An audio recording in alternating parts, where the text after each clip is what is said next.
Leave her alone.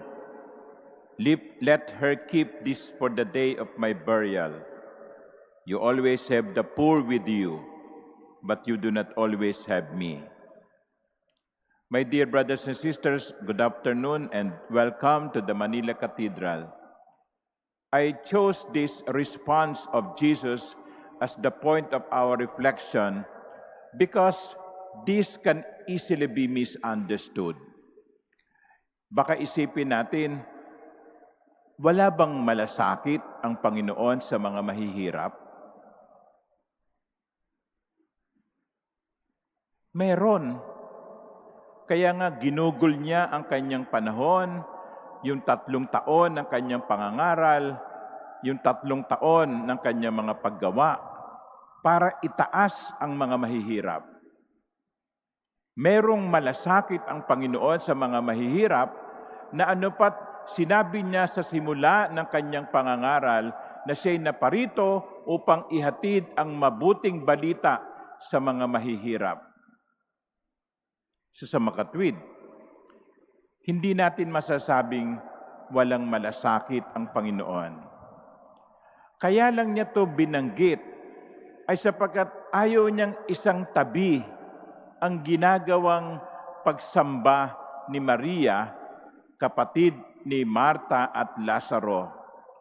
Yung kanyang pagbuhos ng langis na mabango, sabi dito na puno ang bahay ng bango na nanggaling sa langis.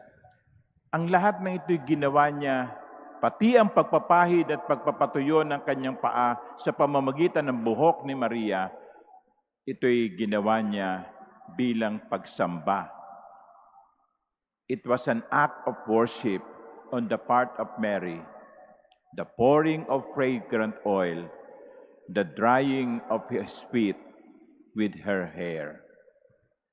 And that is important, especially to all of us who follow or would like to follow Jesus. Number 1 is the worship of God. Una, ang pagsamba sa Diyos. At mula sa pagsamba natin sa Diyos, dun lamang natin gagawin ang ating paglilingkod sa mga mahihirap. Even when he was asked, Lord, what is the greatest commandment? The answer of the Lord was very clear. First, love God with all your heart and with all your soul, with all your being, with all your heart, with total you. Love God with the total you.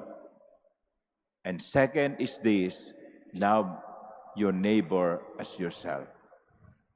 Even in that answer alone, Jesus is giving priority to worship of God. Kasi may mga ibang tao, ang panahon ay ginugugol sa paglilingkod sa kapwa, pero nakakalimutang magdasal, nakakalimutang magsimba. Unahin natin ang Diyos. At pagkatapos na unahin natin ang Diyos, ituon natin ang ating pansin sa ating kapwa. Bakit? Kasi kung ang pagmamahal natin sa ating kapwa ay hindi nag-uugat sa pagmamahal ng Diyos, sa Diyos, mapapagod tayo.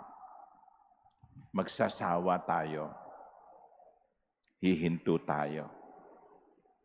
Sapagkat aminin natin, hindi naman lahat ng mga mahihirap ay marunong tumanaw ng utang na loob.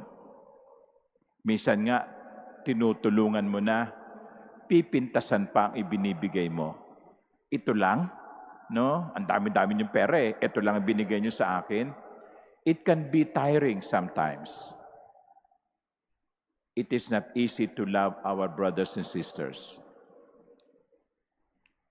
But if our love for our brothers and sisters comes from our love of God, then we will go on even if it is tiring. Worship of God is number 1. Sabi nga while we are doing the work of God, we should not forget the God of work. Amen.